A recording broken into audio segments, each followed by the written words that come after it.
देश में अगर रोटी कपड़ा मकान के बाद अगर किसी चीज की सबसे ज्यादा जरूरत महसूस होती है तो वह है एजुकेशन। जी हाँ, साक्षरता इस देश के सारे नहीं मगर बहुत सारे मसले हल कर सकती है। ऐसे में एजुकेशन सिस्टम के बारे में तो आप जानते ही होंगे। कई बार कई मौकों पर कई शख्सियतें ऐसी हैं जो आगे आती हैं और इस मुहिम को आगे बढ़ाकर लेकर जाती हैं। ऐसी ही एक शख्सियत से हम आपको रूबरू कराएंगे जिन्होंने साक्षरता की अहमियत को समझा और माली तौर पर तंग हाल बच्चों को शिक्षा की ओर लेकर गए। मैं बात कर रही हूँ नरेश पारस साहब की, जिन्होंने शिक्षा को मुद्दा बनाकर आगे बढ़ाया और कई बच्चों को यौन हिंसा से बचाया। तो पारस जी, मैं आपका बहुत बहुत स्वागत करती हूँ गिल्ली डंडा शो पर। जी धन्यवाद। पारस जी, मैं आपसे ये पूछना चाहती हूँ कि जहाँ लोगों के पास खुद के लिए समय निकालने के लिए जगह नहीं बचती है, ऐसे में आप उनकी भलाई के लिए ये इतना अच्छा काम कर रहे हैं, तो कैसे मैनेज करते हैं आप? देखिए, बच्चों की अगर हम बात करें तो वैसे तो बच्चों को देश का भविष्य कहा जाता है, लेकिन आम तौर पर देखा ये जाता है समय की भागम भाग में हर व्यक्ति अपनी जल्दी में रहता है। जैसे रेड लाइट पर गाड़ियां रुकती हैं तो एक बच्चा आता है और गाड़ी साफ करता है, या फिर किसी चीज को दिखा के वो पैसे मांगता है, तो जैसे ही हथेली करता है तो हम लोग उसकी हथेली पर कुछ चंद पैसे रख देते हैं और आगे बढ़ जाते हैं। जबकि क्योंकि लोगों का मानना ये है कि एक सीधा रास्ता है, हम इससे बच्चे की मदद कर सकते हैं। लेकिन साथ में ये भी कॉन्सेप्ट देखना चाहिए कि अगर हम बच्चे की हथेली पर पैसा रख रहे हैं तो कहीं ना कहीं हम एक भिक्षावृत्ति को बढ़ावा दे रहे हैं और उस बच्चे को और तंगहाल बना रहे हैं। जबकि उस हम लोगों को आवश्यकता है कि उन बच्चों के लिए हम ऐसा कोई काम करें जो कि उससे आत्मनिर्भर बने, और इसका सिर्फ एक ही माध्यम है, वो है शिक्षा। महापुरुषों ने कहा है कि शिक्षा उस शेरनी का दूध है जो पिएगा वही दहाड़ेगा। तो कहीं ना कहीं ये पीड़ा जो है मन में मेरे में भी रहती है, और सोचता हूँ कि ऐसे बच्चों की मदद की जाए, उपेक्षित बच्चों की मदद की जाए जिनकी मदद करने वाला कोई नहीं है। तो उसी पीड़ा को देखते हुए जो बच्चे भीख मांगते हैं, जो कि सड़कों पर रहते हैं, या फिर ऐसे यौन हिंसा के शिकार हैं जिनकी मदद करने वाला कोई नहीं है, तो एक पीड़ा उठती है और ऐसे बच्चों की मदद के लिए मैं अक्सर खड़ा हो जाता हूँ। और न मैं दिन देखता हूँ रात देखता हूँ, मैंने रात के 1:30 बजे भी ऐसे बच्चों को निकलवाया है जिनको कहीं ना कहीं उनको यौन हिंसा का शिकार किया गया है या बच्चों की खरीद फरोख्त करके ले जाया जा रहा है। तो दिल में एक टीस है और उसकी वजह से इन बच्चों को मैं उनका मुकाम दिलाने के लिए प्रयास कर रहा हूँ। सरकारों की तरफ से भी कई बार इस तरह के कार्यक्रम चलाए जाते हैं, कई बार कई संस्थाएं इस ओर आती हैं। तो ऐसे में क्या वो उनके काम आपको ना काफी लगते हैं, या क्या कहना है आपका इस बारे में? देखिए, सरकारों की अगर हम बात करें तो जो पॉलिसी मेकर हैं वो सिर्फ और सिर्फ एसी के बंद कमरों में बैठ के योजनाएं बनाते हैं। लेकिन जो धरातल पर है, जिनके लिए वो योजनाएं बनती हैं, वो योजना उन तक नहीं पहुंच पाती हैं, और उसका परिणाम यही रहता है कि जो सुपात्र है उसको लाभ नहीं मिल पाता है और वो फिर बदहाल स्थिति में चला जाता है। सीधा सीधा उदाहरण हमारे शिक्षा का अगर आप देखें तो बहुत सारी स्कीम बनी है। अगर एक बच्चे की शिक्षा के ऊपर हम बात करें तो एक बच्चे की शिक्षा पर लाखों रुपए का खर्चा आता है एक साल के अंतर्गत। लेकिन अगर हम वास्तविकता को धरातल पर अगर देखते हैं तो बच्चे की स्थिति जो आज बनी हुई है वो बेमानी है। वो बच्चा शिक्षा नहीं ले रहा है, बस सिर्फ और सिर्फ एक वस्तु के तौर पर बच्चे को वहां रखा जाता है। जो अध्यापक हैं, टीचर हैं, वो सिर्फ सामान समझ के उस बच्चे की देखभाल करते हैं। बस काउंटिंग होती है, गिनती में आता है बच्चा, और सिर्फ बजट खत्म हो जाता है। वो जो प्रयास हो रहे हैं सरकार की तरफ से, मुझे नहीं लगता वो काफ़ी हैं। बजट भारी भरकम बनता है, बच्चों के लिए बजट भी आता है, लेकिन धरातल पर नहीं है। एजुकेशन स्ट्रक्चर खराब है। आप देखें, बिल्डिंग नहीं होगी, बच्चे जमीन में बैठ के पढ़ते हैं, खुले आसमान के नीचे बच्चे पढ़ते हैं। और अगर आप अटेंडम जाके बच्चों से अगर आप पूछताछ करें तो बच्चे इस हमारे ही देश के बच्चे हमारे ही देश के प्रधानमंत्री और मुख्यमंत्री तक का नाम जानते हैं, नहीं जानते हैं। तो ये एक बड़ी हैरत की बात है। तो समझ सकते हैं कि जो पॉलिसी बनती है और कहाँ तक जाती है, किस तरह से वो लागू हो रही है, ये एक बड़ा सवाल है। बिल्कुल। नरेश जी, यौन हिंसा की आपने चर्चा की, तो घरेलू यौन हिंसा ये आजकल नया मुद्दा निकला है। पहले ऐसे मामले सामने नहीं आते थे कि जहां घर के ही लोग यौन हिंसा में शामिल हुआ करते थे। तो इस पर आपका क्या कहना है? देखिए, यौन हिंसा की अगर हम बात करें, घर में जो यौन हिंसा होती है उसका सबसे बड़ा कारण ये है कि पहले लोग संयुक्त परिवार में रहते थे। वहाँ दादा भी होता था, दादी भी होती थी, चाचा होते थे, ताऊ होते थे। तो जब बच्चा घर में रहता था तो सबसे घुल मिल के रहता था। आज न्यूक्लियर फैमिली हो गई है, मैं और मेरा परिवार। मैं हूँ, मेरी पत्नी है, मेरे बच्चे हैं, बस सिर्फ इतना ही सिमट के वो परिवार रह गया है। जब किसी बच्चे के साथ में कुछ हिंसा होती है, यौन हिंसा होती है, तो उसके पीछे कोई ना कोई परिवार का व्यक्ति होता है, और वो ऐसा व्यक्ति होता है जो कि हमारा खासम खास रहता है, हमसे मिलने आता है, चाहे वो हमारा मित्र हो सकता है, हमारा भाई बंधु हो सकता है, और जो मुंह बोला चाचा, मामा, फूफा, इस तरह के जो रिश्ते हैं वो आते हैं और बच्चे के साथ में दोस्ती करने का नाटक करते हैं, हमारे ही परिवार में आते हैं, हमारे बच्चों के साथ में बैठते हैं। लेकिन मेरा सवाल भी यही था कि आपने बोला कि पहले लोग जॉइंट फैमिली में रहा करते थे, लेकिन मामले अब वही आ रहे हैं कि या तो लड़की का सगा चाचा है या मामा है। आजकल तो ऐसे मामले भी आ रहे हैं कि यहाँ पिता ही खुद है जो बेटी का यौन शोषण कर रहा है। तो ये पहले नहीं हुआ करते थे या अब होने लगे, या पहले होते थे लेकिन छुपा लिए जाते थे, और अब मीडिया के होने की वजह से और खूब सारे हमारे पास संसाधन है, इनकी वजह से वो बाहर आ जाते हैं? क्या कहना है? देखिए, मामले जहाँ तक है, मामले पहले भी हुआ करते थे, लेकिन क्या है कि मीडिया में नहीं आ पाते, एक्सपोज नहीं हो पाते। अब मीडिया है तो चूंकि अब कानून भी मजबूत बन रहे हैं, पॉक्सो एक्ट भी हमारे पास में आ गया है, तो जब मामला आता है तो तुरंत मीडिया तक आता है, उसमें एफआईआर दर्ज होती है। एफआईआर दर्ज होने के बाद में मामला प्रकाश में आता है, तब हम लोगों की जानकारी में आता है। तो मामले तो पहले भी होते थे और अब भी हो रहे हैं, लेकिन अब रिपोर्टिंग ज़्यादा हो रही है।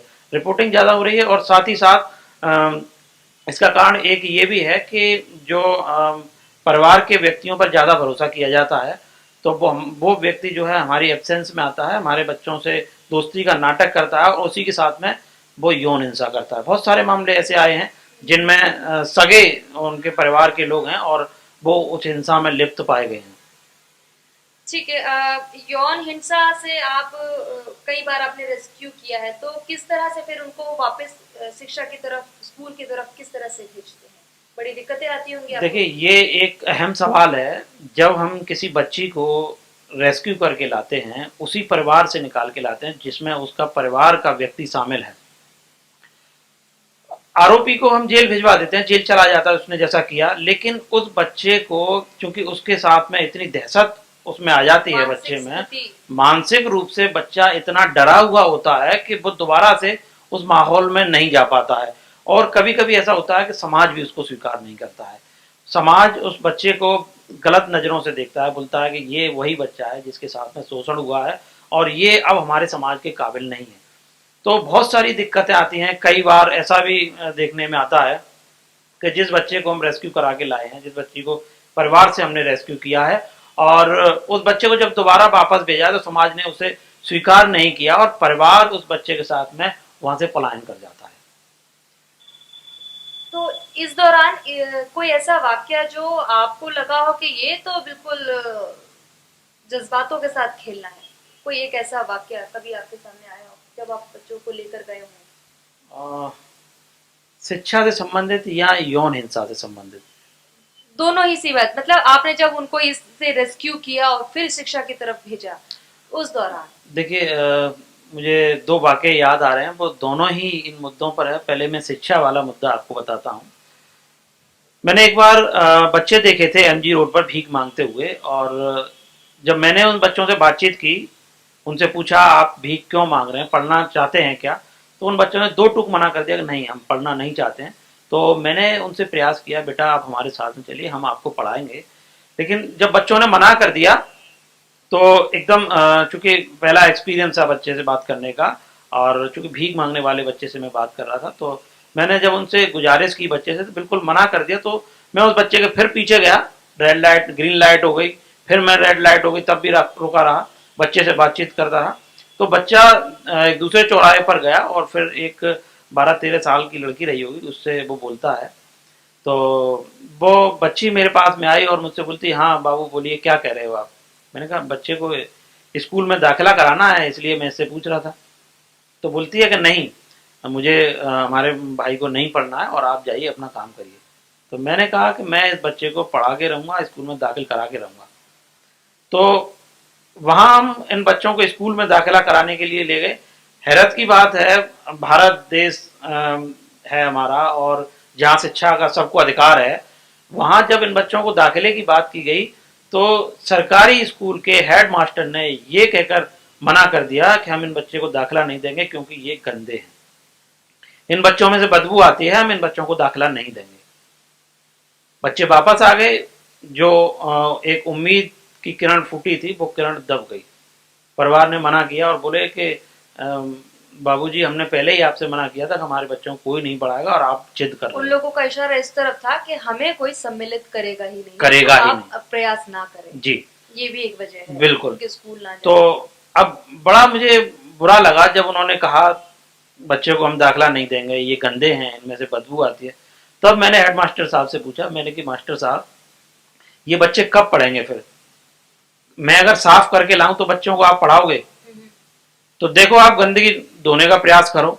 फिर मैंने उनसे बातचीत की तो वही रटा रटाया जवाब बच्चे के पिता ने कहा कि नहीं साहब, हमारा तो स्वच्छता से कोई लेना देना नहीं है, हम सिर्फ और सिर्फ गंदे रहते हैं, जितने ज़्यादा गंदे रहेंगे उतनी ज़्यादा हमें भीख मिलती है, ये हमारी मानसिकता है। लेकिन मैंने अपने हाथों से बच्चे को नहलाया धुलाया, उसकी गंदगी साफ की, कंघा किया। अगले दिन जब मैं बच्चों को दाखिला कराने के लिए ले गया तो उन हेडमास्टर साहब ने एक सवाल और दागा। बोले कि ये किस जाति के बच्चे हैं? तो मैंने सिर्फ उनसे यही कहा कि साहब मैं नहीं जानता ये किस धर्म के बच्चे हैं और किस जाति के बच्चे हैं। तो उन्होंने कहा कि तो इन बच्चों का स्कूल में दाखिला होना मुश्किल है, आप ये पहले जाति पता करिए इनकी। ये जो आप बात बता रहे हैं, ये बात भारत के, ये 22वीं सदी की तरफ पैर पसार चुका है भारत, उस भारत की बात कर रहे हैं आप? जी मैं उसी भारत की बात कर रहा हूं और एक ऐसे विद्यालय की बात कर रहा हूं जो विद्यालय बेसिक शिक्षा अधिकारी कार्यालय के बिल्कुल बराबर में है, डाइट कैंपस में है। डाइट कैंपस एक ऐसी जगह जहां पर जो भावी टीचर आते हैं वहां प्रशिक्षण लेते हैं पढ़ाने जाने का, वहां की मैं बात कर रहा हूं। उस विद्यालय के प्रधानाध्यापक ने ये कहकर मना कर दिया कि इन बच्चों की आप जाति पता करके आइए तब हम दाखिला देंगे। और उन्होंने ये भी कहा था हो सकता है ये हरिजन बच्चे हों इसलिए हम दाखिला नहीं देंगे। और ये गवाह है कि मैंने इसको लेकर बीएसए को भी चिट्ठी लिखी, डीएम को भी चिट्ठी लिखी, पूरे प्रशासन को बताया, लेकिन फिर भी बच्चों का दाखिला नहीं हुआ उसमें। ये काम करना आसान नहीं था, हम समझ सकते हैं इस बात को। आपको प्रेरणा कहाँ से मिलती है, या आपको कोई कोई ऐसा वाक्य है जिसकी वजह से आपको लगा कि मुझे ये काम करना चाहिए, या हमेशा से ही ऐसा था? देखिए शुरुआत में जब मैं, इतना मुझे याद है, तीसरी कक्षा में मैं पढ़ता था, मेरे घर के आसपास कुछ रिक्शे वाले लोग रहा करते थे। तो एक रिक्शे वाला मेरे पास आया और मुझसे बोला कि बेटा तुम पढ़ते हो तो मेरे गांव की एक चिट्ठी लिख दीजिएगा। क्योंकि एक तीसरी कक्षा का छात्र था, मुझे नहीं पता था कैसे चिट्ठी लिखी जाती है। तो मैंने उसे मना किया कि मैं नहीं जानता हूँ। तो बोले कि बड़े लोगों से मैं बात करता हूँ तो मेरी कोई चिट्ठी नहीं लिखता है, आप जैसी लिखना चाहते हो, जैसी जो आती है तुम पे आप लिख लो। फिर मैंने अपनी कॉपी से एक पेज फाड़ा और पेज फाड़ के पेंसिल लेके मैं उसके घर गया और उस रिक्शे वाले ने अपने घर में ले जाके एक थाली उल्टी करके मुझे रख दी और कि आप इस पर लिखिए। फिर पेंसिल से मैंने उसकी चिट्ठी लिखी, वो दौर अलग था, उसमें वो चिट्ठी बैरंग उन्होंने भेजी, उसके गांव में वो चिट्ठी पहुंची, फिर चिट्ठी का जवाब आया। तो उस चिट्ठी को पढ़वाने के लिए भी वो मुझे बुला के ले गया। हाँ मेरे पास में आया तो मैंने उसकी चिट्ठी पढ़ी। तब से फिर वो रिक्शे वालों में थोड़ा सा मैं पॉपुलर हुआ, वो लोग मेरे पास आते थे, चिट्ठी लिखवाते थे और कर देते थे। फिर धीरे धीरे कब पता नहीं मैं कब छोटी चिट्ठी से लिखते लिखते फिर युवा हो गया और लोगों की समस्याएं सुलझाने लगा। अब आप उनका भविष्य लिखने के उस पर आ चुके हैं। हाँ अब भविष्य तो खैर नहीं लिख सकता हूँ, लेकिन ये है कि अब लोगों की समस्याओं को मैं लिखता हूँ और लोगों की बात को मैं पहुंचाता हूँ। तो अब यही है, वही प्रेरणा है और उसके माध्यम से अब कुछ बच्चों के लिए कर पा रहा हूँ। अच्छा पारस साहब, मैं आपसे ये बात पूछना चाहती हूँ कि आप ये सब जो काम करते हैं, इसलिए पूछना बेहद जरूरी है कि आप क्या काम करते हैं? मैं दरअसल मैं क्या एक प्राइवेट कंपनी में काम करता हूँ और साथ ही साथ कुछ ऐसी संस्थान हैं जिनके लिखने के लिए ट्रेनिंग देने के लिए मैं उन पर काम करता हूँ और वो मेरा एक अलग पार्ट है और जिससे मेरी जीविका चलती है जिनके लिए मैं काम करता हूँ और साथ ही साथ ये सोशल इशूज पर मैं काम करता हूँ तो बहुत सारे इशूज हैं जो कि सुरक्षा के मुद्दे पे मैं काम करता हूँ। पर इन सभी मुद्दों पर काम करने के लिए मैं समझ सकती हूँ कि पैसे की जरूरत बहुत होती होगी। तो आपकी सैलरी से इतना पैसा निकल आता है कि आप ये सब काम कर सकें? नहीं, इसमें मैं जो काम कर रहा हूँ मैं नॉन फंडिंग वाले काम करता हूँ। इसमें मैं किसी से कोई चंदा नहीं लेता हूँ और जो मैं काम कर रहा हूँ उसके साथ में लोगों से मिलना, उसकी चिट्ठी लिख देना या फिर उसको वहाँ तक ले जाना। मैं कोई बड़े कार्यक्रम आयोजन नहीं करता हूँ, मैं कोई ऐसा काम नहीं करता हूँ जहाँ पे पैसे की फंड की आवश्यकता हो। नॉन फंडिंग वाले मैं काम करता हूँ, कोई इस तरह का काम नहीं कर रहा हूँ। आपका परिवार आपके साथ आप जानता है कि वो आप ये काम करते हैं? आपके हाँ, परिवार में कौन-कौन है? मेरे परिवार में सब हैं। बच्चे हैं, पत्नी है, माताजी हैं, पिताजी हैं। उनका क्या कहना है? शुरुआत में जब मैं ये कर रहा था तो परिवार के सभी लोगों ने मुझसे मना किया, बोले कि ये रास्ता बड़ा कठिन है क्योंकि मेरे फैमिली बैकग्राउंड को इस तरह का काम नहीं करता है। मैंने जब ये काम किया था तो परिवार ने मुझसे सब मना किया कि नहीं इस तरह की राह बहुत कठिन है, ये काम मत करो और पिताजी भी मना करते थे और परिवार के सब लोग मना करते थे। लेकिन पता नहीं क्या अंदर ही अंदर एक जुनून था, वो मना कर देते थे। मैं चुपचाप घर से निकल जाता था जहाँ बाइक न उठानी पड़े क्योंकि आवाज़ होगी उससे, तो बाइक को छोड़ा वहीं और रिक्शे से निकल आए। तो इस आपके तरह से करता रहा। परिवार ने इस चुनौतियों को भी सहा लेकिन अब ये है कि अब डर नहीं लगता, अब परिवार को भी आदत पड़ गई, मुझे भी आदत पड़ गई। आपके साहस को हमारा सलाम है। अच्छा, मैं फिर अपने मुद्दे पर वापस लौटूंगी, शिक्षा के मुद्दे पर। सड़क पे घूमते हुए जो बच्चे हैं, ये नशे की लत के शिकार हैं। इनको शिक्षा की ओर ले जाने में आपने कभी काम किया है या कितनी मुश्किल आती है अगर किया है तो? देखिए जो सड़क पर जो बच्चे रहते हैं जो भीख मांगते हैं या फिर जो नशा करते हैं तो उसका एक बड़ा कॉकस रहता है। कॉकस ये रहता है कि कुछ तो बच्चों से जबरन भीख मंगवाते हैं, कुछ बच्चों से जबरन नशा करवाते हैं और दूसरी चीज़ ये है कि ये बच्चे कूड़ा बीनते हैं, करकट बीनते हैं। तो जो दुकानदार हैं उनके लिए ये एक मोटी कमाई का साधन है। बच्चे पैसा कलेक्ट करते हैं, वहाँ नशे का सामान खरीदते हैं, तब जाके उसमें करता है। और इसके लिए प्रशासन के पास में कोई ठोस पुनर्वास नीति नहीं है इनकी। बस ये करते हैं कि एक दो बार आप प्रयास करेंगे तो प्रशासन इसको रेड डालेगा और बच्चों को पकड़ेगा और फिर ले जाएगा, लेकिन कोई ठोस पुनर्वास नीति न होने के कारण ये बच्चे इसी दलदल में रह जाते हैं। मैं आपसे बस एक सवाल और पूछूंगी। अगर सब बच्चे पढ़ जाएं, तो इस संसार को, इस समाज को आप कैसे देखते हैं? देखिए मैंने पहले भी बताया था कि शिक्षा एक ऐसा हथियार है जो कि सारे रास्ते खोल देता है। जब ये बच्चे पढ़ जाएंगे और सारे बच्चे पढ़ जाएंगे तो हम एक उज्जवल भविष्य की कामना कर पाएंगे और एक अपने सपनों का भारत हम देख पाएंगे जो हमारे महापुरुषों ने कल्पना की थी। कल्पना की थी कि हमारे देश एक सोने की चिड़िया बने और हमारा देश तरक्की करे। लेकिन तरक्की में सबसे बड़ा बाधक यही है और देश की अधिकांश आबादी का हिस्सा यही वो बच्चे हैं, सड़कों पर रहते हैं जो बच्चे भीख मांगते हैं, जो बच्चे बिना पढ़े लिखे हैं, जो दलित बस्तियों में रहते हैं, जो बच्चे मलिन बस्तियों में रहते हैं, वहाँ शिक्षा का तंत्र नहीं पहुँच पा रहा है। जो हमारे पास शिक्षा का स्ट्रक्चर है, एजुकेशन स्ट्रक्चर है, वो इतना वीक है कि सिर्फ और सिर्फ संख्या के नाम पर बच्चों की वहाँ भर्ती की जाती है। अगर इस ये शिक्षा सिस्टम सुधर जाए, एजुकेशन सिस्टम अगर सुधर जाता है और बच्चे काबिल बन जाते हैं, पढ़ लिख जाते हैं, तो वाकई में हमारा देश दोबारा से सोने की चिड़िया बनेगा और विकसित देशों में हमारे देश की गिनती हो पाएगी। नरेश जी की इस कामना के साथ ही आज हम अपना ये प्रोग्राम यही विराम लगाते हैं उस पर। कैमरा के पीछे थे अमित कथूरिया और पंकज शाके। मेरा नाम है सोनिया। नमस्कार।